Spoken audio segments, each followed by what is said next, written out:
चीज़ें मिल जाएगी। आज हम लोग स्पोर्ट्स कोटा वाले के लिए बात करेंगे, क्या क्राइटेरिया है और एलिजिबिलिटी है स्पोर्ट्स कोटा वाले के लिए। जो भी स्पोर्ट्स पर्सन है वो किन कैटेगरी में सिलेक्टेड होगी, क्योंकि एएमयू का फॉर्म आ चुका है जैसा कि आप लोग को मालूम है। तो स्पोर्ट्स कोटा क्या, तो देखिए सबसे पहले उन कैंडिडेट के लिए है जो एलिजिबल है, उनमें से जिन्होंने एप्लीकेशन के टाइम पे कैटेगरी लगाया था स्पोर्ट कोटा का, उन्हीं के लिए ये एप्लीकेबल है। और जिन्होंने एंट्रेंस दे रखा है एएमयू का स्पोर्ट कोटा से कैटेगरी लगा करके, तो उन वही कैंडिडेट इसमें रजिस्ट्रेशन कर सकते हैं। और एप्लीकेशन के टाइम पे जब एप्लीकेशन फॉर्म फिलअप किया गया होगा तो उस टाइम पे अलग से चार्ज लिया गया होगा, स्पोर्ट कोटा वाले के लिए है 150 रुपीज़। तो ये अगर आप स्पोर्ट कोटा से हैं तो आपको ये पता होगा, एप्लीकेशन के टाइम पे आपने जो सर्टिफिकेट जमा किया होगा उन्हीं सर्टिफिकेट को लिया जाएगा, और अलग से अब कोई सर्टिफिकेट आप दोबारा जमा करोगे तो वो अप्रूवल नहीं माना जाएगा। एप्लीकेशन फॉर्म फिलअप होने के बाद कोई भी आपका ये सर्टिफिकेट अलग से नहीं लिया जाएगा। Not be accepted after the submission of application form, आपको यहाँ दिख रहा होगा। और एक बार यहाँ लास्ट 3 इयर्स जो लिखा हुआ है इसमें समझ लेना है कि आपने अगर सर्टिफिकेट दिया है और लास्ट 3 साल पहले का कोई सर्टिफिकेट है उसको नहीं एक्सेप्ट नहीं किया जाएगा। 3 साल पहले का सर्टिफिकेट एक्सेप्ट नहीं किया जाएगा। यह आपका सर्टिफिकेट रिसेंट का होना चाहिए, 3 इयर्स बिफोर का, ठीक है। और सर्टिफिकेट जो होगा उसका कोई फोटो कॉपी नहीं, उसका ओरिजिनल कॉपी चाहिए। ये भी बात आपको ध्यान में रखनी है। तो ये 2-3 चीज़ें मैंने आपको समझा दी। और आगे देखिए क्या है, आगे ये है कि अगर आपके द्वारा दिया गया सर्टिफिकेट में थोड़ा सा भी ऐसा लगे कि जेन्युइन नहीं है तो यूनिवर्सिटी के द्वारा ये आपका एडमिशन कैंसिल हो सकता है।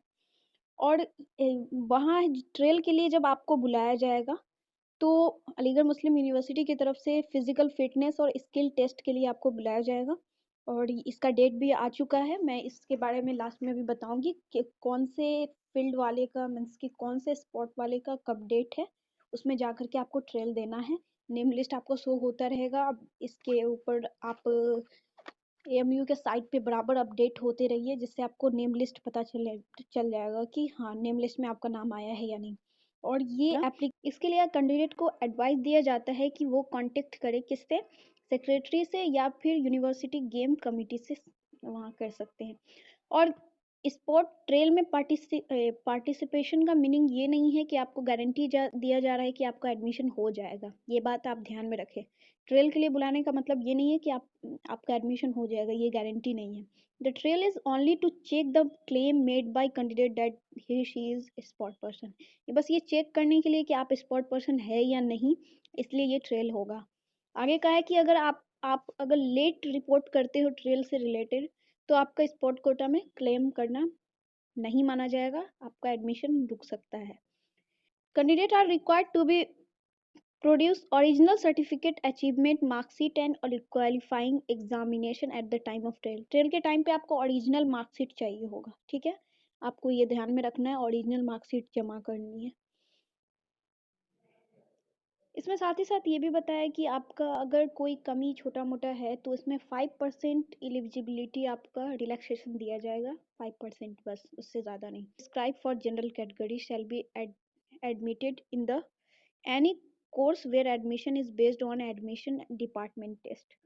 तो किसी भी कैंडिडेट का जो मार्क्स होगा मिनिमम मार्क्स से ज़्यादा नहीं होना, कम नहीं होना चाहिए। University take no responsibility of any injuries. अगर आप खेल के दौरान ट्रेल के दौरान अगर कोई भी आपको इंजर्ड होता है, किसी तरह का चोट होता है, तो उसका कोई यूनिवर्सिटी होगा रिस्पॉन्सिबिलिटीज नहीं लेगा। आगे है कि स्टूडेंट को 10 से 15 दिन पहले उनका नेम लिस्ट आ जाएगा इस वेबसाइट पे, इसलिए जितने भी कैंडिडेट हैं वो रेगुलर जाकर अपडेट करते रहें, जिससे आपको पता चल जाएगा। और क्लोजिंग डेट भी नोटिफाई कर दिया जाएगा सेपरेटली।